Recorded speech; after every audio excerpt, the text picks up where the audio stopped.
The candle flickered, its flame trembling as if it knew the night was doomed. I stood in the kitchen, hands still dusted with flour, staring at the table I'd spent hours perfecting, a spread of her favorite dishes, each one a silent plea for the connection we'd lost. The clock ticked past 8, then 9, and with every passing minute, the hope I'd poured into this evening curdled into dread. My phone buzzed, her name lighting up the screen. I'm too tired. Can we do this another night? The words hit like a punch, hollowing out my chest. I didn't reply. I didn't go home. The idea had sparked that morning, born from a desperate need to bridge the growing chasm between us. Sarah and I had been married for 6 years, but lately, she felt like a stranger sharing my bed. Her smiles were rare, her touches fleeting, and her eyes always seemed to be somewhere else. I thought a romantic evening might remind us of the early days, when we'd laugh over cheap wine and dream about a future that felt infinite. So I planned. I left work early, scoured the market for fresh ingredients, and spent hours crafting a dinner that screamed "I still love you." Rosemary roasted chicken, her favorite garlic mashed potatoes, a bottle of the Pinot Noir we drank on our honeymoon. I even set out the good plates, the ones we saved for special occasions, and lit candles that cast a warm glow across our small dining room. I texted her at noon, a playful nudge. Got something special planned tonight? Be home by 7? Her reply was a single word. Sure. It wasn't much, but it was enough to keep me going, to fuel the fragile hope that we could still fix this.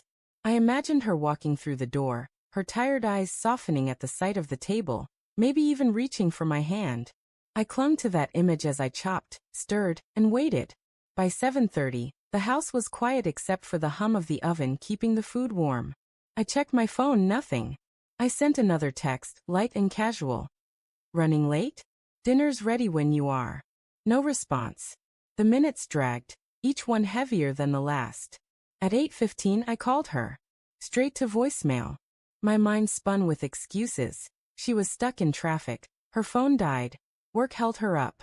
But a darker thought gnawed at me, one I tried to shove down. What if she's not coming because she doesn't want to? When her text finally came at 9:02, it was a knife. I'm too tired. Can we do this another night? I stared at the words, my thumb hovering over the keyboard, searching for a response that wouldn't betray the hurt clawing at my insides.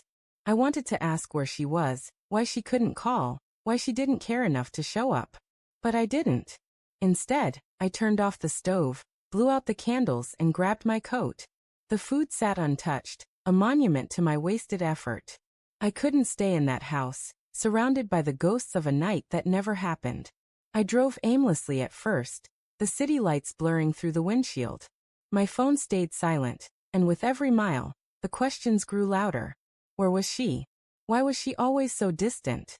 The past few months replayed in my mind, her late nights at the office, her vague answers about her day, the way she'd flinch when I tried to hold her. I'd chalked it up to stress, to her demanding job as a marketing consultant, but now doubt festered like an open wound. I pulled into a diner, one of those 24-hour places with flickering neon signs and coffee that tasted like regret. The waitress, a woman with tired eyes and a kind smile, slid a mug in front of me. Rough night? She asked, her voice soft but curious. You could say that, I muttered, staring into the black liquid. I didn't want to talk, but the silence was worse. Ever put your heart into something, and it just doesn't matter? She nodded, wiping the counter. More times than I can count. You want to tell me about it? I didn't, not really, but the words spilled out anyway. I told her about the dinner, about Sarah's text, about the sinking feeling that something was wrong, really wrong. The waitress listened, her expression a mix of sympathy and something else, like she'd heard this story before. When I finished, she leaned in, her voice low. You sure she's just tired? The question hit like a spark in dry grass. I didn't answer, but it burned in my mind as I paid and left.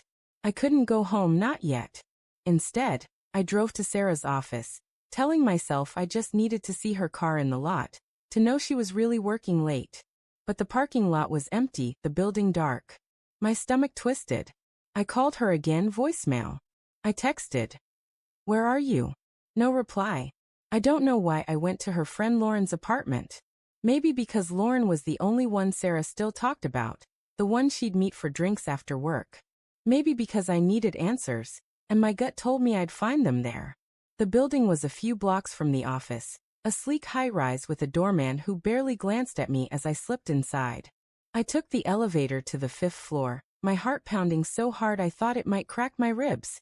Lauren's door was at the end of the hall. I knocked softly at first, then harder. No answer. I was about to leave when I heard it, a laugh, muffled but unmistakable. Sarah's laugh. The sound I used to live for, now a blade in my chest. I knocked again louder, and the door swung open. Lauren stood there, her expression shifting from confusion to panic. Behind her, Sarah sat on the couch, a glass of wine in her hand, her face flushed. And next to her, too close, was a man I didn't know. Mark. Sarah's voice was a mix of shock and guilt. She stood, the wineglass trembling in her hand. "What are you doing here?"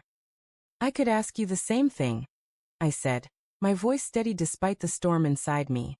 The man on the couch shifted, his eyes darting between us. He was polished, too polished, with a tailored suit and a smile that didn't reach his eyes. "Mark, this isn't," Sarah started, but I cut her off. "Don't," I said. "Don't lie to me. Not now." The room was suffocating, the air thick with unspoken truths. Lauren mumbled something about giving us space and disappeared into the kitchen. The man, his name was Ethan, I'd later learn, stood, offering a hand I didn't take. "Look, man, I don't want trouble," he said, his voice smooth, practiced. "Trouble?" I laughed, a bitter sound. "You're sitting here with my wife." Sarah's eyes filled with tears, but I couldn't tell if they were real or just another performance. "Mark, I didn't mean for this to happen," she said. "It just did." "How long?" I asked, my voice breaking. "How long have you been lying to me?"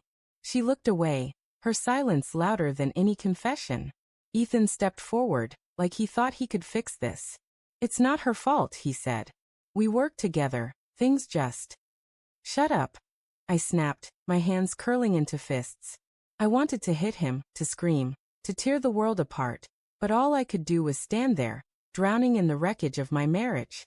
I left before I did something I'd regret. The drive back to our house was a blur, my mind replaying every moment, every sign I'd ignored. The late nights, the excuses, the way she'd stopped saying, "I love you" first. When I got home, the table was still set, the candles burned down to stubs. I sat in the dark, the weight of her betrayal crushing me. I didn't cry. I didn't yell. I just sat there, letting the truth sink in. The woman I loved was gone, and I didn't know if she'd ever really been mine. In the morning, I'd pack a bag and leave. Not forever, not yet, but I couldn't stay in a house that felt like a lie. Sarah would call, she'd beg, she'd promise to change, but I wasn't sure I'd answer. Trust, once broken, doesn't mend easily. And as I stared at the cold, untouched dinner, I realized I hadn't just lost a night. I'd lost the future I thought we'd share.